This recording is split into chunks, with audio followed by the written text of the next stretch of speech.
রনি, আমি যেটি বলতে চেয়েছিলাম যে আপনি ব্রাহ্মণ্যবাদী বামপন্থার অধীনে কোন কোন রাজনৈতিক দলকে রাখতে চান, আপনি শুধু নামটা বলেন, আমরা ব্যাখ্যা নিশ্চয়ই আরো শুনতে পারবো আপনার কাছ থেকে। এবং মধ্যপন্থা বলতে আপনি এখন এটা সমস্ত কোন কোন রাজনৈতিক আচ্ছা, দলকে আপনি চিহ্নিত করতে পারেন আর কি? এখন বাংলাদেশে বামপন্থীদেরকে আমি কোনো রাজনৈতিক দলই মনে করি না। ওকে, এগুলো কোনটার নাম বলবো? এগুলো এগুলো একটা কালচারাল পলিটিক্স করে। ওকে, এগুলো এখনো রাজনৈতিক দল বলতে যেটা বোঝায় হ্যাঁ, হ্যাঁ, পাওয়ার স্ট্রাগল। হ্যাঁ, তার জন্য একটা জাতি রাষ্ট্রের ফ্রেমের মধ্যে যে লেনিনিয়ান ওই প্রবলেমের মধ্যে আটকে আছে। ওকে। এদের কাছে এখনো জাতি বড় না, শ্রেণী বড়। সেটা আমি মানলাম, শ্রেণীর প্রবলেম কিন্তু আপনার এই বাক্যটাকে যদি আমি ধরে নিই যে আপনি এই বাক্যটা বলতেছেন যে ফলে ফলে যারা ব্রাহ্মণ্যবাদী বামপন্থা দিয়ে মধ্যপন্থাকে গণবিরোধী করতে চায়, এই যারা যে সর্বনামটা, সেই সর্বনামের মধ্যে বিশেষ্যটা যদি আপনি আমাদেরকে একটু পরিচয়টা বলতেন যে এই ব্রাহ্মণ্যবাদী বামপন্থাটা কারা, মধ্যপন্থাটা কারা। কারণ এখানে আপনি দুইটা পক্ষ কিন্তু আইডেন্টিফাই করেছেন, আপনি যেহেতু একজন চিন্তক আপনি কিন্তু আইডেন্টিফাই করতে পারছেন যারা ব্রাহ্মণ্যবাদী বামপন্থা দিয়ে মধ্যপন্থাকে গণবিরোধী করতে চায়। এই এই যারাটা কারা, এটা যদি আমাদের একটু বলতেন। ওকে, আই গট। এটা হলো শাহবাগের পরাজিত শক্তি। ওকে, এটা স্পেসিফিক বইলা দিই, শাহবাগের পরাজিত শক্তি। এরা মনে করতেছে, দেখেন এরা সবসময় করছে কি, এরা নিজেদের কোনো রাজনীতি ডেভেলপ না করে এরা এক এক সময় এক একজনের উপর সওয়ার হয়েছে। ওকে, এরা এতদিন আওয়ামী লীগের উপর সওয়ার হয়েছে। এখন একটা ধারা মনে করছে যে এখানে বাংলাদেশে কখনোই মধ্যপন্থী রাজনীতি মূল ধারা হয় নাই, মেন স্ট্রিম হয় নাই। যে কারণে আমাদের এখানে ডেমোক্রেসির যে ধারণাটা, এটা একটা ফ্যাসিস্ট ধারণা রয়ে গেছে। এটা ডেমোক্রেসির একটা আওয়ামীকরণ হয়েছে, মানে ডেমোক্রেসির ধারণার একটা আওয়ামীকরণ হয়েছে। ফলে এদিক থেকে আপনার প্রশ্নের সরাসরি উত্তর হলো, আমি এটা মিন করেছি যারা যারা আপনার এখানে শাহবাগী যে ইসলাম বিদ্বেষী ধারা, পার্টিকুলারলি দেখেন শাহবাগের মুভমেন্টটা এটা কিন্তু জামাতের মুভমেন্ট ছিল না, এটা হেফাজতের মুভমেন্ট ছিল। এবং 4 তারিখে আমি একটা ইন্টারভিউ নিয়েছিলাম হেফাজতের তৎকালীন নায়েবে আমির জুনায়েদ আল হাবিবি, এখন কি পোস্টে আছে জানি না। উনি আমাকে ইন্টারভিউতে বলছিল যে জামাতের সাথে আমাদের বিরোধ আদর্শগত, আকীদাগত। জামাতের যুদ্ধ অপরাধ বিস্তার, হাবিজাবি এগুলোর বন্ধের জন্য তারা আন্দোলন করতেছে, কি করতেছে এটা আমাদের দেখার দরকার নাই। আমরা সিম্পলি নামছি। হ্যাঁ, নবী রাসূলকে অকথ্য ভাষায় গালিগালাজ করা হয়েছে, এখানে ইসলামে সম্মানিত ব্যক্তিদের নিয়ে চটি সাহিত্য করা হয়েছে। হ্যাঁ, এবং এটার প্রতিবাদে নামছি যে আমাদের আবেগ আহত হয়েছে, এই জন্য আমরা নামছি। এটার সাথে জামাতের রাজনীতির কোনো সম্পর্ক নাই। কিন্তু এখানে পরবর্তী সময়ে এখানে দেখেন এক্সট্রিম, আপনি যদি বলেন যে এখানে এখানে বাংলাদেশে যেটা প্রবলেম হচ্ছে, এখানে আলোচনাটা এই জায়গায় করতে হবে যে আপনার idealism, ideology and total politics, Roni, আমরা এর মধ্যে দিয়ে আমরা আবার আসি আপনার কাছে। রনি, রাজনীতিকে ডেভেলপ করা হয়। রনি, আমরা আবার আসি আপনার কাছে। আপনি শাহবাগের পরাজিত শক্তি বলতে কি হচ্ছে, মানে এই ব্রাহ্মণ্যবাদী বামপন্থা বলতে আপনি সিপিবি, আওয়ামী লীগ, বাসদ, জাসদ, এদেরকে বুঝাইতেছেন? মানে আমি দল হিসাবে এন্টিটিটা জানতে চাইতেছি না, এদের সাথে বিভিন্ন দল এই ডিসকোর্সটা ভাগ করে। এই আমি বলি, আমি একটা ডিসকোর্সকে মিন করেছি, আমি কোনো দল মিন করি নাই। কিন্তু এই ডিসকোর্সটা, এই তর্ক, এই যারাটা নানা দল ভাগ করে। ওকে, ওকে, ফাইন। আপনি এটা আবার আরেকটু ব্যাখ্যা করেন। আর মধ্যপন্থাকে যারা গণবিরোধী করতে চাচ্ছে, এই মধ্যপন্থারা কারা? এখানে বাংলাদেশে মধ্যপন্থা ডেভেলপ হয় নাই। প্রথম কথা হলো কেন হয় নাই, এটা শুধু আপনি ইডিওলজিটার কথা বলছেন, দলটার কথা বলেন না, যে মানে মধ্যপন্থাকেই দলটার কথা বলেন। দলটা তাহলে যারা এখানে মধ্যপন্থা ডেভেলপই হয় নাই, মধ্যপন্থা ডেভেলপ হয় নাই দেখে এখানে যখন বিএনপি ডানের দিকে ঢুকে বামপন্থীরা গালি দেয়, এই সর্বনাশ হয়ে গেছে বিএনপি। আবার যখন বিএনপি আপনার বামের দিকে ঢুকে ডানরা বলে এই তো ভারতের দালাল, এটা দিয়ে কিছু হবে না। তার মানে হচ্ছে যে আপনি যাদেরকে ব্রাহ্মণ্যবাদী বামপন্থা বলতেছেন, সেটা হচ্ছে যে একটা ডিসকোর্স, এটা আসলে নির্দিষ্ট দল না, এই দলের মধ্যেও অনেকে থাকতে পারে ওরকম। আর মধ্যপন্থা বাংলাদেশে এখনো দাঁড়ায় নাই, সেই মধ্যপন্থাকে অলরেডি গণবিরোধী করতে চাচ্ছে। আমরা আরো শুনবো আপনার কাছে। আমরা একটু জনাব মেঘমল্লার বসুর কাছে যাই। জনাব মেঘমল্লার বসু, জি, প্রথম কথা হচ্ছে যে গত 1 বছরে আমরা নানা রকম মব কালচার দেখেছি, যাকে সরকারের মুখপাত্র বা আমাদের প্রেস সচিব, আমাদের প্রিয় সাংবাদিক বড় ভাই শফিক ভাই যাকে প্রেসার গ্রুপও বলেছেন। কারণ এই প্রেসারে সরকার অনেক সিদ্ধান্ত নিতে বাধ্য হয়েছে, কাউকে গ্রেপ্তারে বাধ্য হয়েছে। এখন আপনারা যেটা করলেন, মানে আপনার সর্বশেষ যে কাজটা আলোচনা এলো আপনাদের, যার মাধ্যমে ঢাকা বিশ্ববিদ্যালয়ের প্রশাসন শিবিরের প্রদর্শনীর ছবি সরাতে বলল, আপনারা মিছিলে কে কোন পন্থী, পাকিস্তানপন্থী এমন স্লোগানও দিয়েছেন। এটা এক ধরনের মব কালচার কিনা? আমি আবার একটু বলে রাখি, দর্শকরা যারা জানেন তারা জানেন, যারা জানেন না তাদের জন্য বলি। আপনি আবার আরেকটা আপনার সোশ্যাল মিডিয়ামে আপনি এটা বলেছেন যে আপনি যেটা পাকিস্তানপন্থী এই স্লোগানটা দিয়েছেন, এটা ঠিক কে পাকিস্তানপন্থী না, আপনি তো পাকিস্তানি যে স্লোগানটা দিয়েছেন সেটা আসলে হয়তো ঠিক করেন নাই। আমার মনে হয় যে আপনি এইটা আমাদের একটু বলবেন যে আপনাদের জি। চাপে বা প্রেসারে ঢাকা বিশ্ববিদ্যালয়ের প্রশাসন শিবিরের ছবি সরালো কিনা, এটাকে আপনি আসলে মব কালচার বলবেন কিনা? প্রথমত ডানপন্থীদের আগে একটা জিনিস সিদ্ধান্ত নিতে হবে। ডানপন্থীরা এক এক সময় বলার চেষ্টা করে যে বামপন্থীরা 2টা 4টা লোক 5টা লোক, এদের কথায় কে শুনে কি হয়, অমুক তমুক, এদের গুনারই কিছু নাই, এদেরকে পাত্তা দেওয়ারই কিছু নাই। তারপরে আবার কোনো কিছু হলে তারাই বলে যে বাপরে বাপ, বামপন্থীরা হচ্ছে আমাদেরকে আক্রান্ত করে ফেলছে, বামপন্থীরা আমাদের অবরুদ্ধ করে ফেলছে, বামপন্থীরা মব কালচার করতেছে, ইত্যাদি ইত্যাদি। সেদিনের ঘটনাটা খুব স্পষ্ট। সেদিন যখন কিনা এই ছবিগুলো টাঙানো হয়েছে তখন শুধু বামপন্থী না, ছাত্র দলের নেতৃবৃন্দ, সেখানে বাকছাসের নেতৃবৃন্দ, সেখানে ক্যাম্পাসের যারা মানে স্বতন্ত্র গুরুত্বপূর্ণ চরিত্র, তারা সবাই এটা নিন্দা জানাইছে এবং তাদের মোটামুটি অনেকেই প্রশাসনের সাথে এটা নিয়ে যোগাযোগ করছে। বিকাল নাগাদ যখন আমরা এখানে অবস্থান নিই, এটা আপনি মব বলতে পারতেন যদি আমরা 100 জন লোক নিয়ে যাই সেটা খোলার ব্যবস্থা করতাম, কিন্তু আমরা কি সেখানে লোকজন যে দাঁড়ায় থাকছি, আমরা সেখানে স্লোগান দিছি, কিন্তু আমরা কিন্তু ওইখানে যাই কোনো ভাঙাভাঙি বা কোনো রকম সম্মুখ গ্যাঞ্জামের দিকেই যাই নাই। আমরা সুন্দর মতো প্রক্টোরিয়াল টিমকে বলছি, প্রক্টোরিয়াল টিম আসছে, প্রক্টোরিয়াল টিম সাথে এসে তাদের বিবেচনা মতে তারা সেই ছবিগুলো খুলে নিয়ে চলে গেছে। এই ছবি এখন কোয়েশ্চেন হচ্ছে যে আমার একটু আরেকটু বলি আমি, আপনার এই ছবিগুলি সরাইতেই হইলো কেন? মানে আমি যদি ওই জায়গাটা থেকেও একটু বলি, ছবিগুলি থাকলে কি হইতো? এখন ধরেন আপনি বলতে পারেন যে হচ্ছে যে এটা তো মানে এরা হচ্ছে আপনার কি বলে বিচারিক হত্যাকাণ্ডের ভিকটিম। এখন প্রথম কথা হচ্ছে যে বিচারিক হত্যাকাণ্ডের ভিকটিম এবং হচ্ছে যে তাদেরকে আসলে আমরা ভিকটিম হিসেবে ডিসপ্লে করছি, তাদেরকে আমরা কোন রকম কি বলবো হিরো হিসেবে পোর্ট্রে করছি না। যদি এইটা অবস্থান হয় তাহলে আসলে কথাটা অন্য, যেটা শিবির মুখে বলার চেষ্টা করতেছে। কিন্তু আমরা দেখতে পেয়েছি আপনারা যে স্লোগান নিয়ে কথা বলছেন, যে আমি যখন স্লোগান দিয়েছি তুমিও জানো আমিও জানি জামাত মানে পাকিস্তানি, তার উল্টা সাইডে তারা স্লোগান দিচ্ছে যে নিজামীর বাংলায় কি শাহবাগীর ঠাঁই নাই, সাইদির বাংলায় শাহবাগীর ঠাঁই নাই, গোলাম আজমের বাংলায় শাহবাগীর ঠাঁই নাই, কাঠ ঠাঁই নাই, ইত্যাদি ইত্যাদি। তো গোলাম আজমের বাংলা বলে তো কোনো কিছু এক্সিস্ট করে না। আমি কথাটা গতকালকে একটা টক শোতে বলছি, আমি যখন বলতেছি যে জামাত মানে পাকিস্তানি, আমি পাকিস্তানি অ্যাজ এন এথনিসিটি বলতেছি না। সেটা তো কত চমৎকার চমৎকার গজল গায়কে আপনি চমৎকার বলতেছেন। আমি শুধু আপনাকে একটা জিনিস, মানে আমার প্রশ্নটা আমি ক্লিয়ার করি। প্রথম কথা, একটা রাজনৈতিক দল যদি একটা বিচারিক আদালতের রায়কে বিচারিক হত্যাকাণ্ড মনে করে, যদি মনে করে যে তাদের ছবি দিয়ে তাদেরকে দেশপ্রেমিক বলতে হবে, সেইটা বিচার করার ভার কি আমাদের নিজের হাতে তুলে নেওয়া উচিত? উনি যদি কারো আপনি তুলে নিছেন, তো আপনি তুলে নিয়ে তার একটা পাল্টা জায়গায় নিয়ে গেছেন। তো কেউ যদি বলে যে নিজামীর বাংলায় অমুকের ঠাঁই নাই, যে কারো বাংলায়, মানে এটা এখন রনির বাংলায় বললে বা মেঘমল্লারের, আমি যেমন এটাকে মেঘমল্লারের বাংলা বলতে চাই, তো এখন রনি যদি আমাকে এটার জন্য আক্রমণ করে, রনিকে এটা আক্রমণটা করতে পারবে নাকি ওর জাজ করতে হবে ও ঠিক বলতেছে না ভুল বলতেছে? কি করবে আসলে? প্রমাণ কোথায় হলো? মানে আমরা তো এখানে সম্মুখ অবস্থান নিছি, কোন রকম তো কোনো মানে কি বলবো হতাহতের ঘটনা তো ঘটে নাই। না, হতাহতটা পরে হয়েছে, মানে আদর্শটা আমি বুঝতে চাচ্ছি আপনার কাছে খারাপ কেন লাগতেছে বিশ্ববিদ্যালয়ের জায়গায়। বিশ্ববিদ্যালয়ের খুব ক্লিয়ারলি বলি যে ধরেন তারা যুদ্ধাপরাধী কিনা এই নিয়ে আপনি তর্ক করেন, সমস্যা নেই, কিন্তু তারা যে রাজাকার এটা নিয়ে তো কোনো দ্বিমত নাই। তারা যে পাকিস্তানের পক্ষে অবস্থান নিয়েছিল 1971 সময় 47-এর ঘটনা ধরে আপনি যখন দেশভাগের ক্ষেত্রে আপনি বলতেছেন। কিন্তু মিস্টার বসু, আমার আসলে আমার দেশ সম্পর্কে আইডিয়াটা আপনি আমাকে আরেকটু কনসেপ্ট যদি একটু ক্লিয়ার করতেন। আমার তো ধারণা ছিল যে বাংলাদেশটা হচ্ছে এমন একটা দেশ, সেটা সবারই বাংলাদেশ, রাজাকারদের বাংলাদেশ এটা হইতে পারবে না। এইটা কি আমরা চাই যে রাজাকারদের কি আমরা এখন কোথাও ফেলে দিব বা কোথাও তাড়িয়ে দিব যদি আমাদের শক্তি থাকে? ব্যাপারটা কি এরকম চিহ্নিত করব? মানে রাজাকাররা তো সরকারের আশপাশ দিয়ে ঘোরাঘুরি করতেছে, তারাই দেওয়ার আলোচনা আসতেছে কোত্থেকে? আমার যেটা খুব প্যারা লাগতেছে গোটা কনভারসেশনটাই মনে হচ্ছে যে জামাত ইসলামী সামহাও 5ই আগস্টের পরে একটা প্রান্তিক ক্যারেক্টার।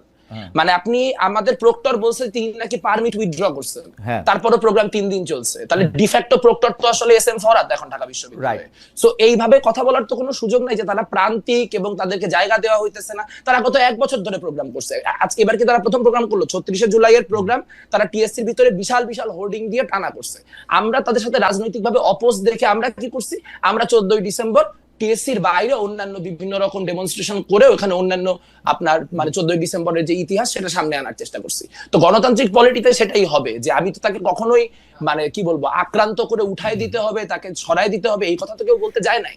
কিন্তু আপনি দেখেন যে আমি মানে একদম চিহ্নিত পাকিস্তানপন্থী নেতাদের ছবি 36শে জুলাইয়ের প্রোগ্রামে আপনার ওখানে বসায় দিলাম, এবং বসায় দেওয়ার পর যে রিপারকাশন আসলো সেই রিপারকাশন কিন্তু গোটা পলিটিটা থেকেই আসলো। কিন্তু সেটা পার্টিকুলারলি যেহেতু আমরা ওখানে ভ্যানগার্ড অবস্থান না না নিয়ে না এখানে পুরো না না জিনিসটাকে না না বসু, আমি বলি আমার কিন্তু অন্য পলিটিক্যাল পার্টিগুলি কি বলছে না বলছে, আমি শুধু আপনার ধ্যানটাই আমি আসলে বুঝতে চাই যে আপনি যে আচ্ছা আচ্ছা তাহলে বলি হ্যাঁ, খুব- আপনার কেন একটু- আপনি একটু- কেন একটু আপনি শেষ কেন করতে মানসিক দিন। বা শারীরিকভাবে আহত হচ্ছেন ওদের ছবি এখানে টানানো দেখে, মানে মানে মানে আপনার এটা কেমন কথা? অসুবিধা রাজাকারের ছবি অসুবিধা দেখে আহত হব না, মানে আপনি আহত হন না? আমি রাজাকারের ছবি দেখে মানে আহত আপনার হই কাছে না। কি- না আমার আহত লাগে না, কারণ আমি তো আর ওদেরকে আচ্ছা। আমি তো বাংলাদেশটা সব মানুষের আচ্ছা। বাংলাদেশ জানতে মনে করি আর কি। খালেদ ভাই, এখানে তো নাগরিক অধিকারের প্রশ্ন তোলার কথা আসতেছে কোত্থেকে? যাদের ছবি দেওয়া হচ্ছে তারা সবাই মৃত, কাজে এখানে তাদেরকে বাংলাদেশে থাকতে দিব না পাকিস্তানে পাঠিয়ে দিব, that is not the discussion we are having. Okay, আলোচনাটা হচ্ছে যে তাদেরকে আমি হিরো হিসেবে সেলিব্রেট করবো কিনা। তারা বলতেছে যে তারা ভিকটিম হিসেবে রাখা হয়েছে, কিন্তু তার পর মুহূর্তে তারা যখন স্লোগান দিচ্ছে তখন তারা তাদেরকে হিরো হিসেবে সেলিব্রেট করতেছে। এখন আপনি চাইলে এটা রাখতে পারেন, তাহলে খুব ফাইন, যে হইতেছে এরকম হবে 5 বছর 2-4-5 বছর পরে আমরা আওয়ামী লীগের ক্ষেত্রে এরকম হবে যে আমরা আওয়ামী লীগকেও এরকম ভাবে একটা এন্ট্রেন্স পলিটিক্সে দিয়ে দিব সবাই মিলে, যে হচ্ছে তারাও এরকম একই কাজ করতে পারে, তারা শেখ হাসিনার বাংলায় অমুকের ঠাই নেই আবার হবে বাংলাদেশে। কিন্তু তাহলে গণহত্যা কোয়েশ্চেনটা আসলে আমাদের কাছে সিরিয়াস না, আমাদের কাছে এটা সিরিয়াস এনাফ না যেটাকে আমরা লেফট ভার্সেস রাইট বা এই লেন্সে আমাদেরকে দেখতে হচ্ছে। কোয়েশ্চেন এটা না যে ওখানে বামপন্থীরা এরকম অবস্থান নিল কেন, কোয়েশ্চেন হচ্ছে এইটা যে আরো সবাই মিলে নিতে পারলো না কেন। একটা ছোট জিনিস বলি, যে আমি যখন বলতেছি পাকিস্তান, আমি পাকিস্তান তখন একটা ধারণা হিসেবে বলতেছি, আমি পাকিস্তান একটা কনসেপ্ট অ্যাজ অ্যান আইডিওলজি বলছি, আমি পাকিস্তান অ্যাজ এ নেশন হিসেবে বলতেছি না। পাকিস্তানি হওয়া কোনো দোষের কিছু না, অনেক ভালো ভালো মানুষ পাকিস্তানি, আমাদের অনেক পাকিস্তানি কমরেড আছে। আমরা যখন বলতেছি মানে আপনার গোলাম আজম পাকিস্তানি, তার মানে গোলাম আজম তো 1972 পরে পাকিস্তানের সিটিজেনও ছিলেন, পুরো পাকিস্তান পুনরুদ্ধার কমিটির কাজকর্ম তারা করেছে। না আমার মনে হয় সেই জায়গা থেকে আমার মনে হয় যে বেগমুল্লাহ, আমরা আমরা একটু সময় নেই, মানে আপনার হয়তো আমি আর আপনি কোন একটা জায়গায় কানেকশনে একটা অসুবিধা হইতেছে কিনা। আমার কাছে মনে হয় যে আপনি বাংলাদেশে আইন আদালত আছে, পাশাপাশি বাংলাদেশে রাজনৈতিক কর্মকাণ্ডও চলবে, রাজনৈতিক দলগুলিও থাকবে, কিন্তু একটা রাজনৈতিক দল আরেকটা রাজনৈতিক দলের বিশ্বাসকে বা তার ইডিওলজিকে আপনি কাউন্টার করার জন্য ওইখানেই সশরীরে দাঁড়ায়া এই প্রতিবাদটা করবেন কিনা, এবং এই প্রতিবাদটা আসলে সেই জায়গায় যদি বিশ্ববিদ্যালয় কর্তৃপক্ষ স্টেপ ইন না করতো তাহলে এটা আরও একটু খারাপ জায়গায় যাইতো কিনা, আমি ওইটা বুঝতে চেষ্টা করতেছি যে আপনার মনটা। যেমন আপনি আমার প্রশ্ন করলেন রাজাকারের ছবি দেখলে কি আমার খারাপ লাগবে না, না আমার লাগবে না, ছবি দেখার সাথে খারাপ লাগার কোনো সম্পর্ক নাই, কারণ আমি আমার ইডিওলজি জানি, আমার ইডিওলজির সঙ্গে অন্য একটা ইডিওলজি আমাকে ব্যাহত করে কিনা বলতে আমি বুঝাতে চাই যে বাংলাদেশের সবার মতই থাকবে। আপনার মতটা যদি এখানে আপনি একটু বলতেন যে কেন আমাকে একটা ছবি দেখে খুব বিহব্বল হয়ে যেতে পারবে, কেন একটা স্লোগান শুনে আমাকে খুব কেঁপে উঠতে হবে, কেন, কারণটা কি? কারণ এখানে আমরা খুব স্পষ্টত দেখতে পাচ্ছি 24-এর যে অভ্যুত্থান, সেই 24-এর অভ্যুত্থানকে নানান ফর্মে 1971-এর কাউন্টার হিসেবে জামাত শিবির দাঁড় করানোর চেষ্টা করতেছে। এটা কোনো আইসোলেটেড ইনসিডেন্ট না, এই ইনসিডেন্ট গুলা বারবার করে ঘটতেছে, মুখপত্রে বারবার করে লেখা হচ্ছে যে জামাত হচ্ছে কি কিছু মুসলমান ভুল বুঝে মুক্তিযুদ্ধে অংশগ্রহণ করছিল, সেই জায়গাটা নিয়ে আবার যখন যথেষ্ট চাপ আসতেছে তারা সেখান থেকে সরে যাচ্ছে। মানে সাথী এই সোহরাওয়ার্দী উদ্যানে একটা প্রোগ্রাম করার সুযোগ পাইছে, প্রোগ্রাম করা শেষে প্রথম কথা বলছে যে 7ই মার্চেও এত লোক হয় নাই সোহরাওয়ার্দী উদ্যানে যে পরিমাণ লোক হয়েছে। এখন মুক্তিযুদ্ধের বিরুদ্ধে অবস্থান নিয়ে যদি আপনারা গণ্যমান্য ব্যক্তি আপনারা যদি সিদ্ধান্ত নেন যে বাংলাদেশে জামাত ইসলামী মুক্তিযুদ্ধের বিরোধিতা করলেও রাজনীতি করতে পারবে, রনি ভাই আছে, রনি ভাই অনেক পোস্ট মডার্নিজম, মুক্ত মুখ, লেনিনিজম নানান কিছু দিয়ে ব্যাখ্যা দিতে পারবে যে হ্যাঁ মুক্তিযুদ্ধ বিরোধী অবস্থান নিয়ে বাংলাদেশে রাজনীতি করা যাবে, ফাইন, সেটা আপনাদের পলিটিক্যাল অবস্থান, এটা আমাদের পলিটিক্যাল অবস্থান না। আমাদের পলিটিক্যাল অবস্থান হচ্ছে ছাত্র শিবির নতুন প্রজন্মের, তারা যদি রাজনীতি করতে চায়, তারা যদি বাংলাদেশে অন্য সবার সাথে মিলে রাজনীতি করতে চায়, ওয়েল অ্যান্ড গুড। আমরা 24 অভ্যুত্থানের মধ্য দিয়ে আসছি, আমরা চাই নাই যে পুরানো যে মানে গ্যাঞ্জাম গুলো সেই গ্যাঞ্জাম গুলো ফিরে আসে, কিন্তু তারা যদি বারবার করে মুক্তিযুদ্ধের ব্যাপারটাকে ট্রিগার করার চেষ্টা করে তাহলে আমরা ট্রিগার্ড হব, এবং আপনি কনস্ট্যান্টলি ট্রিগার করার চেষ্টা করে কেউ ট্রিগার্ড হলে তখন ভিকটিম প্লে করবে, এটা হইতে পারে। ওকে, মেঘমালার বসু তার অবস্থান পরিষ্কার করেছেন, আমরা একটু আবার রেজাল করিম রনির কাছে যাই এই বিষয়টি একটু বোঝার জন্য। জনাব রেজাল করিম রনি, আপনি নিশ্চয়ই খেয়াল করেছেন যে শিবির তার রাজনৈতিক বক্তৃতায় হোক, আমাদের সাথে কথা বলার সময় হোক, তারা সবসময় এটা বলে যে তাদের প্রজন্মের বেশিরভাগই বা সবাই 71 পরবর্তী, সুতরাং তাদেরকে রাজাকার ট্যাগ দেওয়া, তাদেরকে রাজাকার বলা, পাকিস্তানপন্থী বলা এগুলি আসলে ঠিক না। কিন্তু তারা যখন কাউকে হিরো নির্বাচিত করতেছে, সেই হিরো নির্বাচিত করতেছে তাদের যারা আসলে বাংলাদেশে অভ্যুদয়ের সময় মানে ওপেনলি বাংলাদেশের বিপক্ষে অবস্থান নিছে, যেইটাকে আপনি খুব সুন্দর কয়েন করছেন যে জামাত সারা জীবন পিপলের বিপক্ষে আর অ্যাডমিনিস্ট্রেশনের পক্ষে থাকে, এরকম একটা সুন্দর লাইন আপনি এটা বলছেন যে তাদের পলিটিক্যাল অবস্থানটাই খুব গোলমেলে।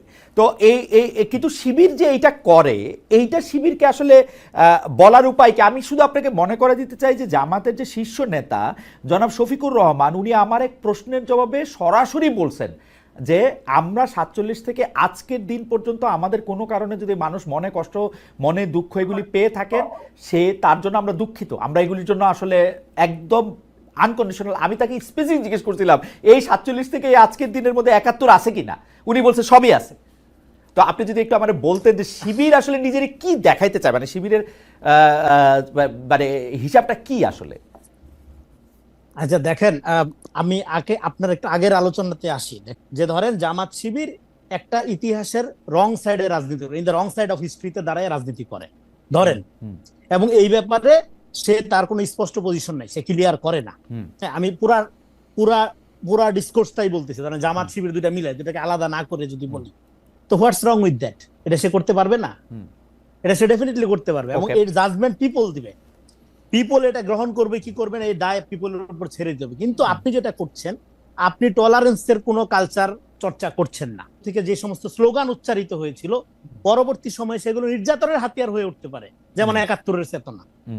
71-এর চেতনা এখানে গণহত্যাকারী চেতনা হয়ে উঠেছিল, এবং আওয়ামী লীগ এই 71-এর জনযুদ্ধটাকে একটা আওয়ামী যুদ্ধে পরিণত করছিল, এবং সেই চেতনা ব্যবহার করে, এবং রনি আপনার নিশ্চয়, আমাদের নিশ্চয় সবার মনে আছে, সেই চেতনা ব্যবহার করে মেঘ মোল্লারের চক্ষু আক্রান্ত করছিল, কিন্তু সেই চেতনা ব্যবহার করে সেই চেতনা ব্যবহার করে মেঘ মোল্লারকে পিটানো হয়েছে, মেঘ মোল্লারকে পেটানো হয়েছে, তার চক্ষু এই চেতনা ব্যবহার করেই করা হয়েছে, এক্স্যাক্টলি করা হয়েছে। এবং বিশ্বজিৎকে হত্যা করা হয়েছে এই চেতনা ব্যবহার করে, বাচ্চা ছেলেদের গুলি করা হয়েছে এই চেতনা ব্যবহার করে। একটা ছাত্রলীগের ছেলে যখন একটা কিশোরকে কোপাচ্ছে, একটা মানুষ তো মানুষকে কোপাইতে পারে না, সে কোপাচ্ছে রাজাকার মনে করে, যে সে একটা 13 বছরের বাচ্চাকে রাজাকার মনে করে কোপাচ্ছে। এই যে যখন আপনি ইডিওলজিক্যাল ডক্ট্রিনের মধ্যে ঢুকে একটা মানুষকে ডিহিউম্যান করে ফেলবেন, করে তাকে আপনি হত্যাযোগ্য করে তুলবেন, ইট বিকাম ফ্যাসিজম। আচ্ছা, এইটাই ফ্যাসিস্টিক আইডিয়া। আপনার বাক্যটা শেষ হইলে আমি আরেকটা বাক্য, আমি একটা ছোট্ট প্রশ্ন আপনাকে করতে চাই। আচ্ছা, আপনি শেষ করে দিলে আমারে বলেন, শেষ করে দিলে আপনি বলেন। হ্যাঁ, আমার একটা প্রশ্ন করার আছে। তো ফলে এইখানে আমাদের এই যে ইডিওলগ যেটা করলো, হ্যাঁ, এবং এই মুক্তিযুদ্ধের বয়ানটাকে কারা নির্মাণ করছে? কলকাতাপন্থী বুদ্ধিজীবীরা নির্মাণ করছে, যাদের সাথে রণাঙ্গনের মুক্তিযুদ্ধের কোনো সম্পর্ক নেই, বড় অর্থেই নাই, তারা এটাকে গড়ে তুলছে। ফলে এখানে মুক্তিযুদ্ধের আওয়ামী ন্যারেশনটা যেরকম আমাদের জাতীয় ইতিহাস নির্মাণের ক্ষেত্রে আমাদের বাধাপ্রাপ্ত করছে, এট দ্য সেম টাইম জামাতের জন্য 71 একটা বারমুডা ট্রায়াঙ্গেলের মতো। এইটা আপনি ঘুরা ফিরা যখনই এটার উপর দেশে যেতে ফল করে, হ্যাঁ, এটা ওই যে আপনার বারমুডা ট্রায়াঙ্গেল একটা ব্যাপার আছে না, প্লেটের উপর গেলে এটা নাকি আপনি শেষ করলে একটা ফলে এখন প্রবলেমটা যেটা হলো, হ্যাঁ, যেটা বলতেছিলাম, ফলে আপনি দেখেন যে রাজাকার একটা ঘৃণিত শব্দ 71 সালে, 24-এ কিন্তু আমি কে তুমি কে রাজাকার, এইটাই মুক্তির স্লোগান হয়ে উঠলো। ফলে আপনি যদি রাজাকার একটা চিরকালের ঘৃণিত শব্দ, জামাতের একটা পজিশন, এটা চিরকালের রং পজিশন, এই জায়গায় যদি ধৈর্য থাকেন, তাহলে প্রবলেমটা যেটা হবে, আপনি ইতিহাসের নামে একটা ইতিহাস বিবর্জিত পজিশন নিলেন। ওকে রনি, যে রাজাকার আমি প্রশ্নটা করি, অপরাধী, কিন্তু সেই রাজাকার স্লোগান দিয়েই 24-এ যে মুক্তি ঘটাইতে হলো, সেখানে আমার মনে রনি, আপনি আমাকে একটু প্রশ্নটা করার সুযোগ দেন। আপনি টলারেন্সের কথা আমি শেষ করি, নইলে এখানে ভুল বুঝবে। আচ্ছা, শেষ করেন। ফলে এই যে যেই চিন্তাটা, যেই বাক্যটা 71 সালে এত ঘৃণিত ছিল, পরবর্তী সময়ে, এবং যে মুক্তিযুদ্ধের চেতনা, ডেফিনেটলি এটা একটা ইমোশনের ব্যাপার ছিল। 71 থেকে যারা যুদ্ধ করে ফেরত এসে নতুন দেশ গঠন করতে চাচ্ছে, পরবর্তী সময়ে সেটা গণহত্যার হাতিয়ার হয়ে উঠলো। পরবর্তী সময়ে এই রাজাকারী আবার একটা, আমার মনে হয় ইতিহাস একটা আয়রন জ্যাকেট ফিক্সড ব্যাপার না।